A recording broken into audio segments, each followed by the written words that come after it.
Welcome back to the Lydia McGrew channel.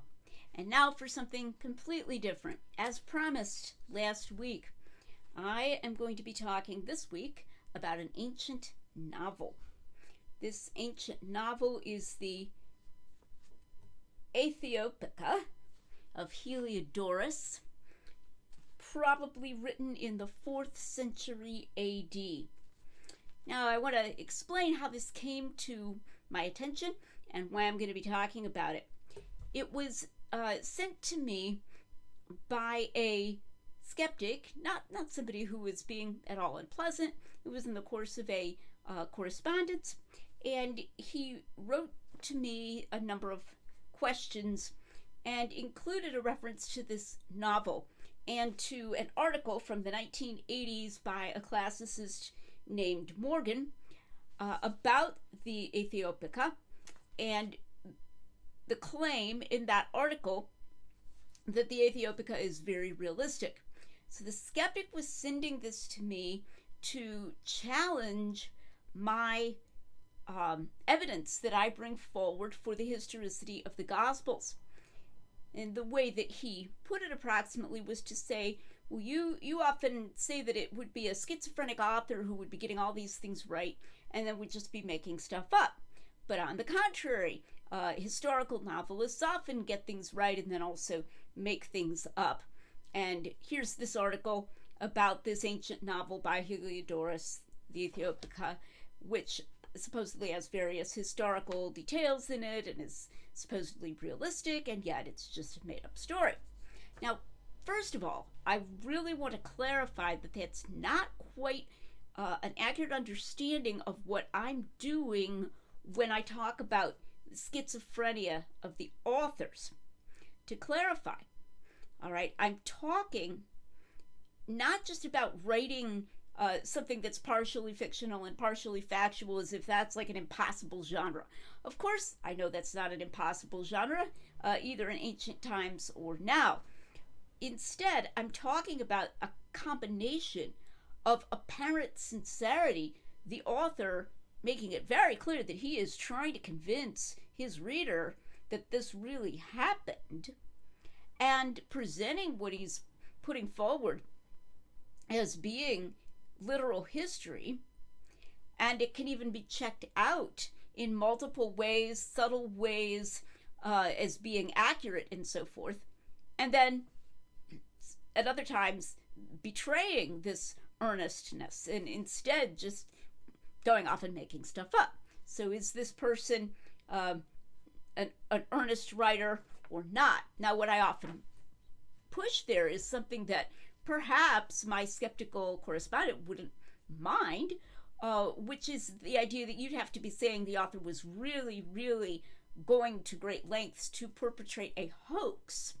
So my comment about schizophrenia is especially directed against people, some of them Christians, unfortunately, who want to say, well, you know, the gospel authors thought that it was fine for them sometimes to make things up, sometimes to change facts, sometimes to put sayings in Jesus' mouth that he didn't historically utter in any, recognizable fashion on that recognizable occasion, but they are still really sincere and earnest, and they are really still getting, the big picture, the gist, or whatever, correct. So I'm talking about people who don't want to just say the authors are, cynical hoaxers. There's a different answer to cynical hoaxers, which has to do with the difficulty of getting many of these things correct, and things like undesigned coincidences and name statistics and so forth that would be very hard for them to fake and so forth. But the schizophrenia point is directed at an idea that, oh no, they're not cynical hoaxers. It's just that sometimes they make things up, but then other times they're really earnest and sincere. So, which are they? And I consider that I call it a smorgasbord view, not to present a consistent picture psychologically of the author. So that's where that schizophrenia comment comes in. Okay, but even so, my correspondent may be trying to push some of the things that this classicist named Morgan is saying about Heliodoros' novel. So I want to talk about that and how Heliodoros' novel is not like the Gospels and Acts at all. The article in question, which I will try to remember to provide a link to in the show notes, is History, Romance, and Realism in the Aithiopika of Heliodoros, J.R. Morgan, published in Classical Antiquity Journal in 1982. So he dates this to the mid-4th century AD. It's set many centuries before its writing in the 6th century BC in different countries, because there's a lot of travel, Greece, Egypt, and Ethiopia, as the name indicates. Morgan accepts the probable identification of the author provided by a 5th century church historian named Socrates. I never knew there was a 5th century church historian named Socrates. Socrates identifies the author as a bishop of Tricca in Thessaly in northern Greece in the 300s AD. Now, Morgan is not writing about the Gospels at all. He's not making any connection with the Gospels. He's writing this long, and actually I found a kind of interesting article about this ancient novel, the Aithiopika. I actually like his writing style. I like his clarity. He writes without jargon. It was interesting. And I would think that he had some good points if he were saying a more limited thing, if his thesis were much more limited. What if he were, for example, which he is doing among other things, but what if he were only contrasting Heliodoros with other ancient novelists, and implying that Heliodoros is somewhat more realistic or less far-fetched than other ancient novelists, and is trying to provide techniques to enable the reader to get into the story. Now, when I talk about getting into the story, I'm talking about what sometimes is called the suspension of disbelief. Morgan uses that phrase as well. I love to read fiction. I'm almost a fiction addict, in fact, and I read fiction that I don't sometimes even think it's that high quality if it's something I haven't read before and if it's something I can get into. And we all know, if we read, especially if we read science fiction or fantasy, that it's entirely possible to get into a story very much, even when you absolutely know that it's not true, that it's just fiction and it, set in some alternative universe and so forth. So you certainly don't have to actually think something is true to get into the story. And some of the things that Morgan talks about could help readers get into the story. Heliodoros goes into detail about how some people are digging a tunnel at a certain point by torchlight, and as they're excavating this tunnel, they're passing the dirt back to people behind them, and then they carry away the dirt and dump it in some public gardens. And Morgan's point is that this is, more detailed, he says, than what you would find in some other novels. He talks about giving a blow-by-blow description of what it's like to be one of the characters when he's having trouble sleeping at night. He's trying to sleep, but he's very afraid of being caught by someone who wants to kill him. This, of course, shows that it's fiction. I mean, even if it describes the interior of this person's mind in a way that simultaneously might enable you to get into the story, but also signals that it's fiction because the author is the omniscient narrator who knows what's going on inside everyone's mind. So that hardly is realism in the sense of confusing anybody about whether this is truth or fiction. Morgan says that in Heliodoros' scenes, he has more visual detail than other romances of the time, novelists of the time. Okay. It's just a technique, though, as we ourselves can see, as we will see as we go on, and I believe all his readers could very easily see, he's not writing history, and it's also very clear that he's not writing anything like a modern novel. He emphasizes that Heliodoros tries to give people motives for doing things. So, like most ancient novels, there are all of these very far-fetched coincidences that happen, but instead of just directly ascribing those coincidences to the machinations of the gods, Heliodoros tries to give people human motives. Although the coincidences still remain coincidences, like why did they have those particular motives? Morgan even points out that sometimes he gets so tangled up in trying to give people motives that it creates internal inconsistencies. He also says that, points out, which is true, I read several books of the Aithiopika myself before I was just like, okay, enough. He tries to keep up the idea of who does and doesn't know particular languages, Greek, Egyptian, or Ethiopian. So if, his two main characters, they only speak Greek, so they have to have an interpreter, or if they're talking to somebody who's speaking Egyptian or Ethiopian, or they have to use sign language or whatever. So that's like an additional quote-unquote realistic details. Now, that didn't work for me. I could not get into it. It was just too silly for my taste. And I stopped after, several books. It's long. It's really long. It's got 10 books, 10 sections.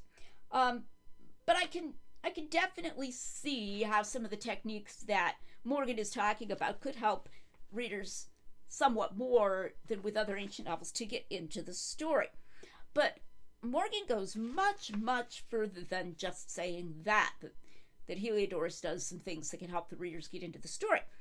He argues that the story might have seemed so real to the readers that it's plausible that they would have thought it was actually historical, or at least they wouldn't have been able to make any distinction.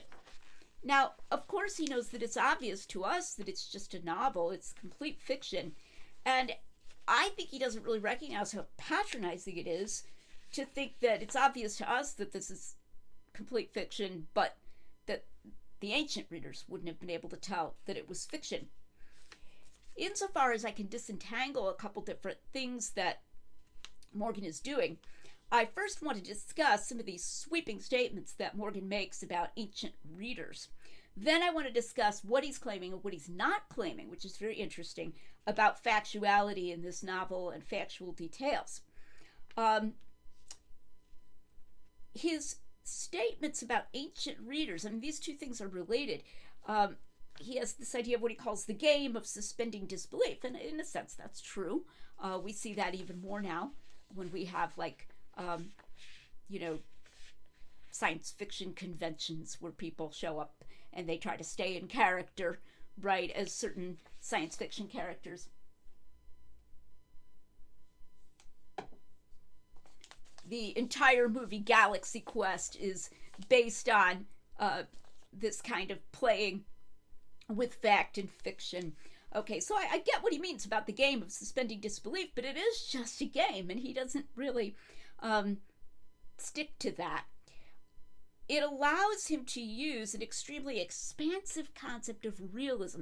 So when he says realism, he doesn't necessarily mean what you would think he means by realism. So he doesn't think he needs to withdraw his claim of realism, even in the face of the very many ways which he himself admits that Heliodoros' novel is not even remotely realistic, not even close. So in thinking of this in relation to the Gospels, and when I say the Gospels are realistic, I don't just mean they enable the reader to get into it. In fact, in some ways, they're not really trying to do that. In some ways, Heliodoros is really trying much harder to elicit your emotions and so forth, and the Gospels are not. So we need to recognize that Morgan is not using the concept of realism always in a literal sense that would require actual accuracy, or even would be supported by literal accuracy, so that he often brushes off inaccuracy. Okay, so I want to quote some things that he has to say and then comment on those so that you can see what I mean by his non-literal concept of realism. While there is diversity in the Greek novel, it is diversity within a much stricter unity than that of the modern novel. The heroes and heroines of romance are always broadly the same type of person, and their relationships similar. Plots always, as far as we can tell, revolve around the tribulations suffered by a pair of lovers before they attain a final, stable, and blissful union. The very adventures they undergo tend to recur. shipwreck, captured by pirates, unwanted suitors, travel in strange lands, especially Egypt, separation, and apparent death. Even the innovations are either reactions against specific facets of the tradition or the devising of new ways of presenting the same basic material. And by the way, if anyone ever mentions the CHARICLEA, which is by Chariton, or Haraton possibly. Anyway, another ancient novel, it follows this same pattern. So this is very stereotyped. And yet somehow that doesn't interfere with Morgan's concept of realism, which is a clue that this isn't real realism. Okay? All right. So here's Morgan again. Is he, that is Heliodoros, trying to pass off his novel as a relation of actual fact? Good question. In one sense, this is the wrong question to be asking. If Heliodoros' aim was to offer his reader a series of events to which he could respond as if they were real, it does not matter very much whether the reader is taken in or not. His response will be of the same kind in either case. Now, is that really true? I mean, that's, at a minimum, that's a great exaggeration. If you're a normal, sane person and you know that something you're reading is a novel, you may weep, you may become frustrated, you may laugh, you may be made happy by it, you can get into it, but you are able to retain the distinction between reality and fiction. Indeed, one of the reasons we're so concerned about AI art now and AI companions and so forth is precisely because they're sort of battering at people's ability to distinguish truth from fiction. But that's pathological. That's not normal. Even getting deeply into a story, you should be able to come back out of that again and realize that it is just fiction, that it's not real. I mean, there are very dark stories about this that I won't trouble you with, but where people get into some kind of fictional thing, children especially, and then they lose the ability to distinguish fiction from fact, and terrible things can happen. All right, I'm going to continue with Morgan. The reason particular themes were adopted was precisely that they were familiar. And the fact that they were familiar tended to make them credible. Now, that's a non sequitur. The fact that this stereotyped plot was familiar wouldn't normally be thought of as making it credible just because it was familiar. Just as the reader of Heliodoros will find certain details realistic because they are already known to him from other contexts, so the reader of romances in general would find the stock motifs of the genre acceptable just because they were stock motifs. If a reader of ancient fiction ever thought about realism, he would not have said, "This is unrealistic because this sort of thing never happens to me or my friends," but "This is realistic because I have read before about similar, almost identical things happening in other cases." That's a really strong statement. Imagination in plot construction, as well as in background detail, was governed not so much by personal experiences as by what had been written in the past. The perception of reality was molded by art rather than life, and the practiced reader of ancient romances would have found enough that was generically familiar in the Aithiopika for his suspension of disbelief not to be unduly jeopardized by the structure of the plot. Okay, now Morgan gives no argument for these extremely sweeping statements about ancient readers, such as that their perception of reality was molded by art rather than by life. I mean, why should it be? And he's literally going so far as to say that the very facts that clue us in that this is totally fiction, such as the fact that the plot is like the plot of every other ancient novel and it's full of all of these coincidences and melodrama and so forth, would have made the ancient reader more likely to think it was fact. Now, he can't possibly know any such thing, and the fact that Heliodoros himself obviously knew, and Morgan realizes that he knew, that he was writing fiction tells strongly against it. After all, Heliodoros had to go from being at some point a reader of ancient novels to being a writer of an ancient novel. If ancient readers didn't bother to distinguish truth from fiction, or if they were even led more to believe that something was true by the very conventional nature of the plot that should have led them to think it was fiction, how did Heliodoros get from being an ancient reader who was somewhat confused on this point to being an ancient writer who knew that he was just making them up? And at what point did the penny drop and he say, oh, wait, this is fiction because I'm writing one of these myself right now. All right. Morgan says that Heliodoros was quote-unquote masquerading as a historian. Very, very implausible, as we'll see as we go on. This is highly implausible given the conventions of the novel genre that, by Morgan's own admission, are so blatantly evident. And then he says, the realistic devices we have discovered in the Aithiopika facilitate the suspension of disbelief as much as they invite positive belief. Within the rules of the game, these amount to much the same thing. Again, it doesn't amount to much the same thing.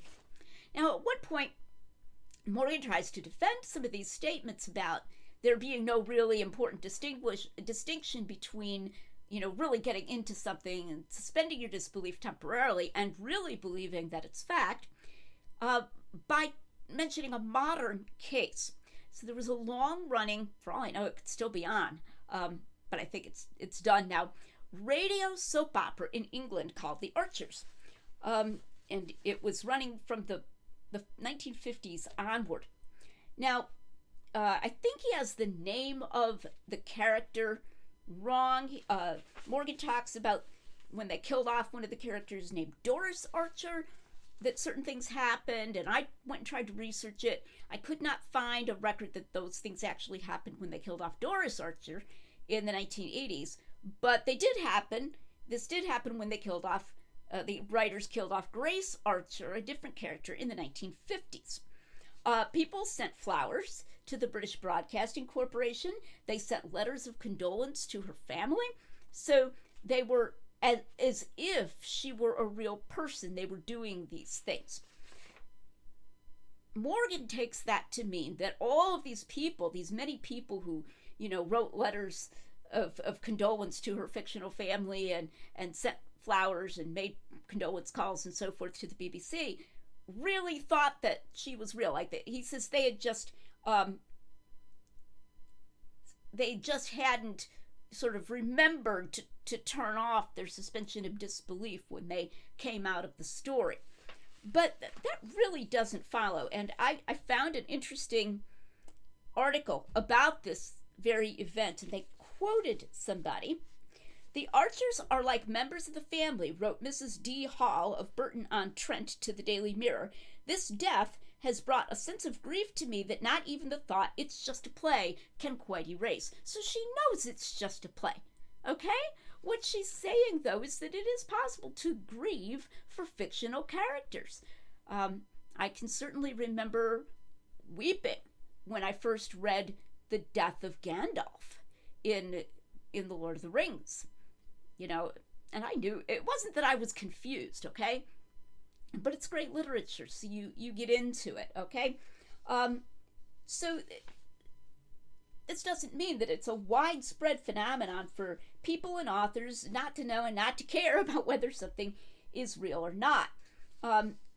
This is why even with things that are based on true events but partially fictional, people do sometimes get annoyed at the portrayal because they're like, this was a real person and it seems like you're fictionalizing is programmatic, maybe pushing a view of him that is disrespectful or something, of the real person. It's because they actually do know that guy was real. So I think people are fully capable of making this mistake. Are there, making this distinction? Are there people who make mistakes?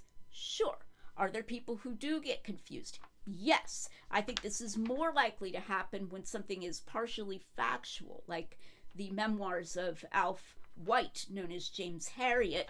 It is partly factual, so it can be hard to know, how many of these characters did he make up and how many of them were literally real. But I think it's going way too far to say that people who get deeply into fiction just don't care about distinguishing fiction from fact, and in fact are unable to do so.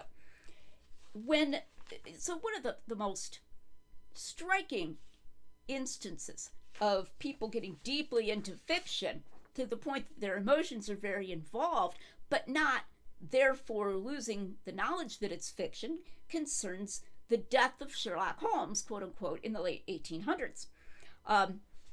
Arthur Conan Doyle didn't appreciate the fact that his Sherlock Holmes stories were so much more popular than his historical fiction. I myself think his Sherlock Holmes stories are a lot better than his historical fiction, so I disagree with Conan Doyle. There, as many other readers did too. So at a certain point, he quote unquote killed off Sherlock Holmes. He had him go over the Reichenbach Falls with Professor Moriarty. The story goes that more than 20,000 people canceled their subscription to the Strand magazine, in which his Sherlock Holmes stories were printed and serialized, in outrage that he had killed off their favorite character. Now, of course, if he were a real person and all of this we're doing were reporting his death, obviously there's no point in being angry at the magazine and canceling your subscription. So the very fact indicates that the people knew that he was fictional, and so that it was protest, right? You killed off my favorite character. And eventually, against his preference, Conan Doyle actually revived him. All right. I want to go on to what Morgan is actually saying about details and accuracy. Sometimes he's saying that certain details were actually true, but, well, I'll get in a moment to what he's not saying. A major reason why I'm doing this video is because it would be possible for someone just reading this article. Morgan's a very knowledgeable person, okay? It would be easy for someone to get confused and to think that Morgan is documenting extreme accuracy in hard to get right details on the part of Heliodoros, just as I do, for example, for Axe. When I say Axe gets hard things right, and so forth. That's a phrase from my husband Tim.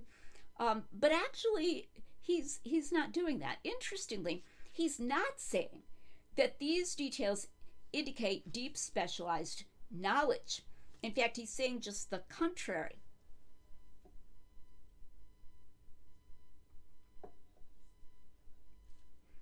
The only one I saw, I read all the way through the Morgan article, where he was talking about, observing directly the kind of thing that he puts in his story, was bull wrestling, because bull wrestling was associated with Thessaly, and Heliodoros was from Thessaly, so maybe he actually saw someone doing this, wrestling a bull.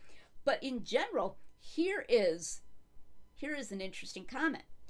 Both of these terms, and he's just mentioned the names of a couple of groups of people in the story, reflect general knowledge of African ethnography derived from geographers and travelers of varying degrees of reliability.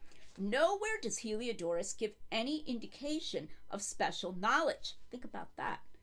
Nowhere does he give any indication of special knowledge. The names alone, together with a few striking elements of exotic behavior, suffice to tie his creation to the real world. Now, that's not what I'm saying about Acts and the Gospels at all. In fact, he repeatedly emphasizes that it doesn't matter if the details are true or not. What matters is that they would have seemed familiar to the readers. He also emphasizes that even the ones that are true might well have been common knowledge with the readers, and that's why they would work to help the readers suspend disbelief and get into the story. Notice that I'm often emphasizing exactly the contrary in the case of the Gospels. So, for example, the truthful details in John about feasts in the temple, which were discontinued probably by the time of the writing of John, or the references several times in the Gospel of John to the little town of Cana in Galilee.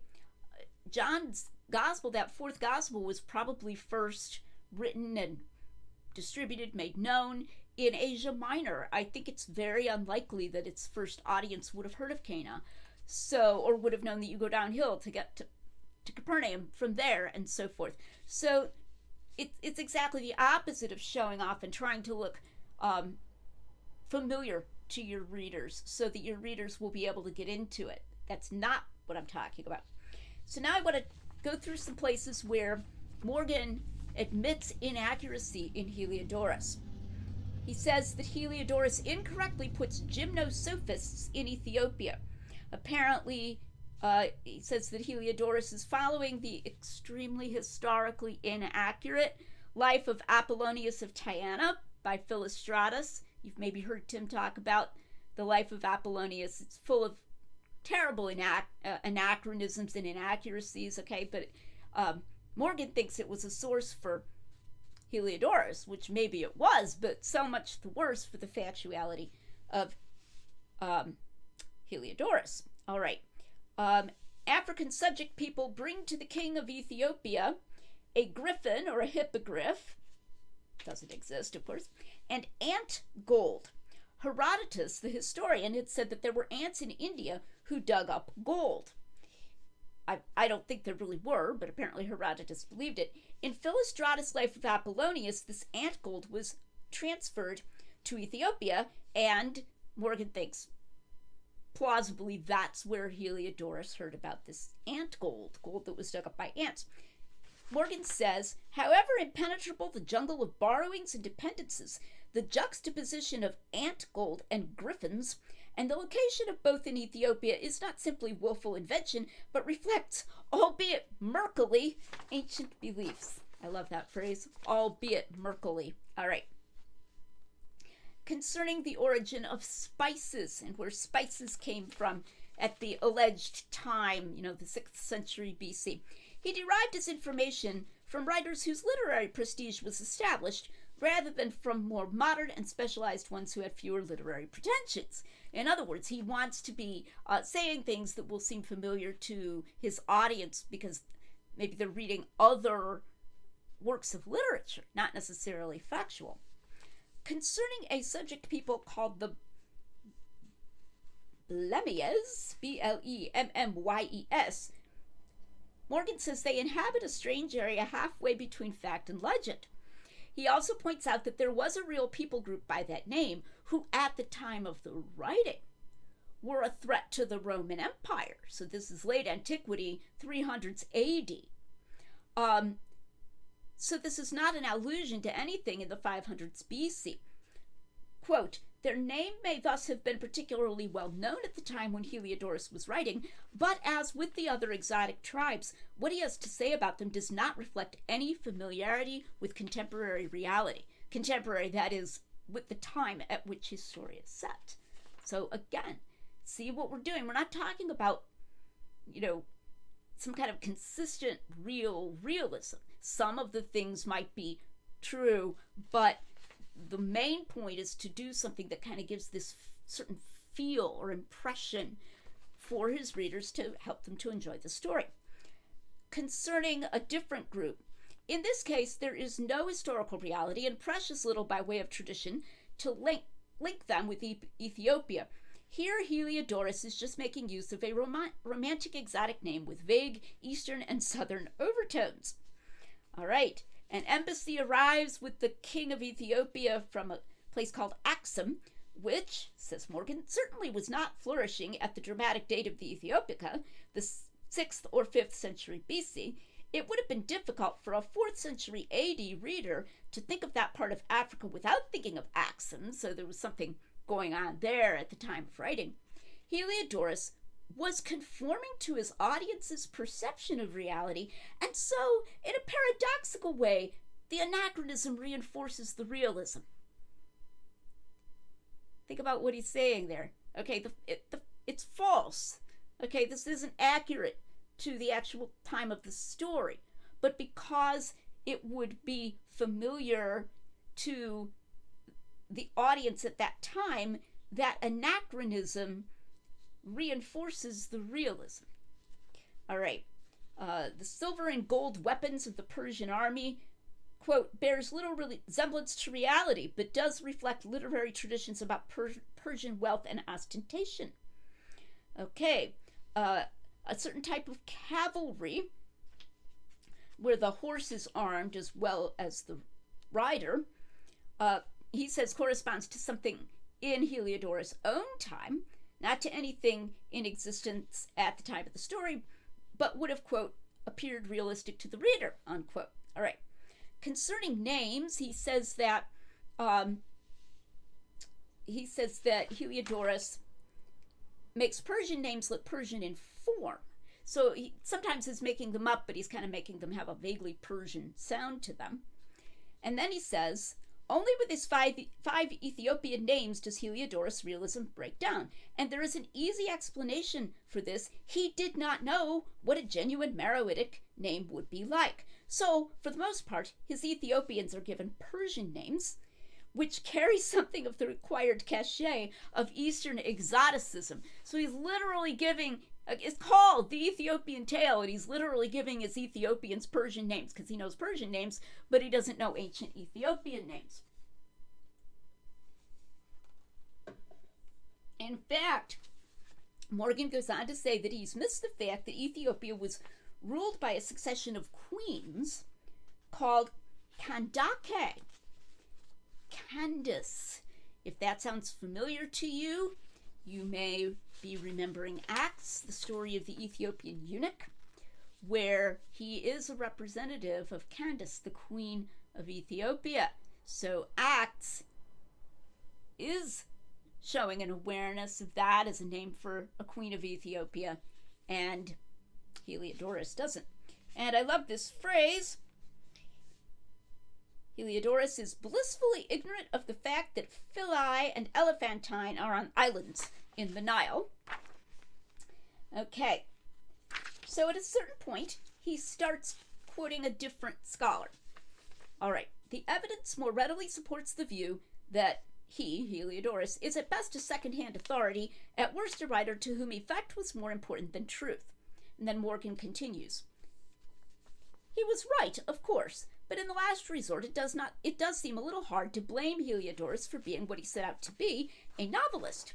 We have no right to expect such a narrowly defined truth, he puts it in quotes, from a writer of fiction. This is why I made the point earlier that strict accuracy is less important than an impression of authenticity. Heliodoros sustains his setting reasonably well, but these historical allusions are essentially decorative. The mechanics of the plot do not depend on their accuracy. The examples I have analyzed in this section show, I hope, that Heliodoros' knowledge of Ethiopia was bookish. Furthermore, it was out of date. More precise information on Ethiopia was available, but not in sources that shared the literary prestige of Herodotus. And so, in the Aithiopika, Meroe remains the fairy tale theocracy it always had been. Meaning that it really wasn't, okay, but that people thought it was. It is therefore wrong to expect Heliodoros to reflect reality in more than a very superficial way. The most one could expect would be that he might in certain instances transmit accurate information from lost sources, but his treatment of, for example, the geography of Meroe shows that his grasp of his sources was, to put it gently, impressionistic. All right, after I've read you all of this, I think it should be clear that the claims that Morgan is making do not parallel the claims that I'm making and that I believe can sustain and have sustained concerning the Gospels. I think they show evidence of being based directly on contemporary reality, that they were not written hundreds and hundreds of years after the fact, and that they were written by people who really knew whereof they spoke. And if there was maybe one degree of separation, like Luke was not a follower of Jesus, he could have been interviewing people who were really there. And so the reflection of customs and so forth is indeed up to date, very close to the time and close to the facts, and it's not merely impressionistic or decorative. Now, I want to give you a real taste of what I mean when I say that this is not even remotely close to being what we would normally call realistic, and that it's patronizing to the original readers to imply that they would have been unable to tell that this was fiction. So I'm going to give you some instances from my own observation. One of the conventions of this genre, which is amply represented in the Aithiopika, is multi-step hoaxes involving false identity and sex. So I'm going to name just some characters and go through, and you're supposed to get an impression of what this is like, all right? It's a character named Nemon. His stepmother is in love with him. She lies about him. That's rather like the situation with Joseph in the Old Testament. She then induces her slave named Thisbe to tell Nemon that he can get back at his stepmother and show his father that his stepmother is a liar by catching her in bed with another man. Thisbe tells him that the stepmother is in bed with a lover, but actually the stepmother's just in bed with Nemon's own father, her husband. Nemon dashes in on them with a sword, and then of course he gets in trouble for attacking his father with a sword. Later on, the stepmother still wants to have sex with Nemon, so the slave girl Thisbe switches her allegiance around. She decides on a complicated ruse to get on the good side of Nemon's father. She tells the stepmother that Nemon is going to bed with a singer named Arsinoe, which he isn't. Thisbe says that she'll find a way to substitute the stepmother for Arsinoe in the dark. Then she goes to the singer Arsinoe and says, please, can I borrow your house to have sex with some other guy that Thisbe claims she wants to have sex with. She just needs to borrow the house. She then goes to the father and tells him that his wife is in bed with some other man, an adulterer. She brings the stepmother into the house at night and puts her in the bed. And the stepmother expects Nemon to show up, remember, in case you forgot. Then Thisbe goes and gets the father. She brings the father to the house. She goes in the dark. She slams the back door and says, oh, the adulterer has escaped. Because remember, she doesn't have an extra man to play the part of this adulterer. The father rushes in and finds his wife alone in bed, but he believes that she was indeed there with another man. I will spare you further plot details. This is only one of many convoluted subplots. But this is the novel that Morgan is arguing was so realistic that it might even have been taken as real by his readers. Why would his readers not say, this sort of thing never happens to me and my friends? You may also notice resemblances to the much later author Shakespeare. So, for example, there's a similar complex subterfuge and impersonation in Measure for Measure. I won't go into details about that, but the point is, many of Shakespeare's plays are melodrama, just like these are, melodrama. Some of his plays are even known as romances, but this melodramatic set of conventions is also there, shipwreck and so forth in his comedies and some of his tragedies. Over-the-top monologues, completely unbelievable dialogues. I'm just going to read you a couple of passages here. Silence now prevailed throughout the morass, and it was the first watch of night when the maiden, being freed from observers, seized this opportunity of bewailing her misfortunes, inclined to do so rather, perhaps, by the stillness and solitude of the night, in which there was neither sound nor sight to direct her attention and call off her mind from ruminating on its sorrows. She lay in a separate apartment on a little couch on the ground, and fetching a deep sigh and shedding a flood of tears, "Oh, Apollo," she cried, "how much more severely dost thou punish me than I have deserved? Is not what I have already suffered sufficient?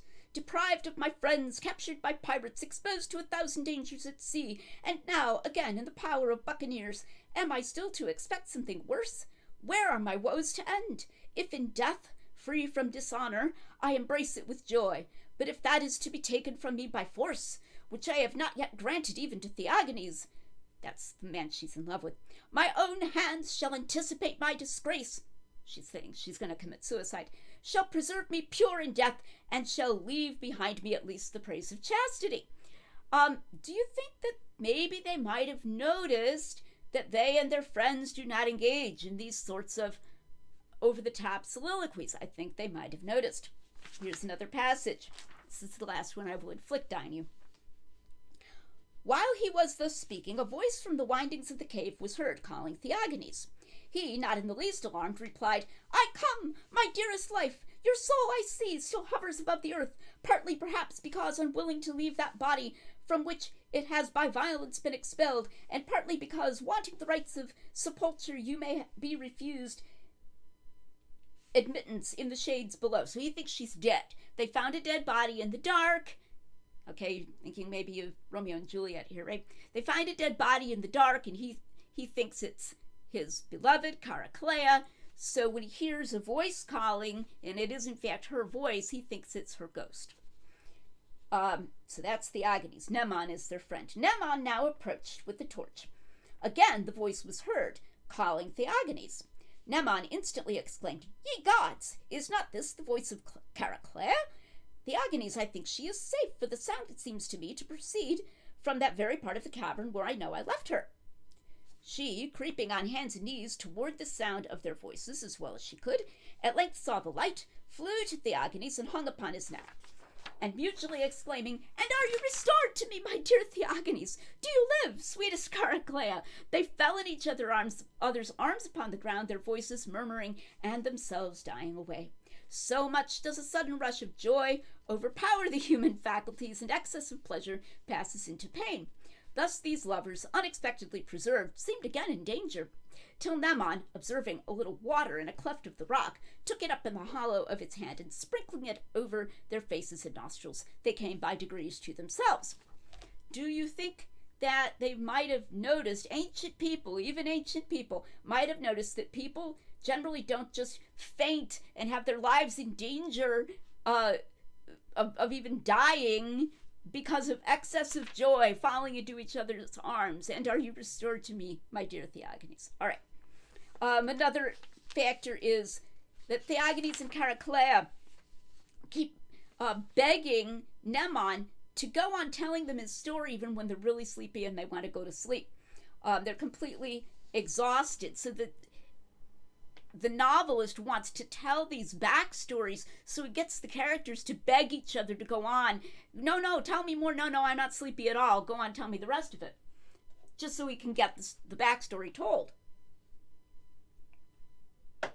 At a different point, Mnemon begs another character to pause and to tell all the details of a procession. The other character who's telling the story, he was going to skip it. He's like, so there was this big procession. No, I want you to tell me every detail of the parade. And this kind of thing comes up in the Calero as well. There's a funeral procession convention of the romance novel genre, going into great detail, describing a showy scene, a very lush scene, as a set piece. Apparently people enjoyed writing and reading these. Stories within stories within stories. At a certain point, I actually lost track. The character Caliciris is telling his very, very long backstory. In the course of that, he relates a complex story told to him by someone else named Charicles. And in the course of that, there is another backstory told to Charicles by an unnamed ambassador from Ethiopia to Egypt. So you have, like multiple layers of quotation marks, and these are all characters at some point in the vast sweep of the story.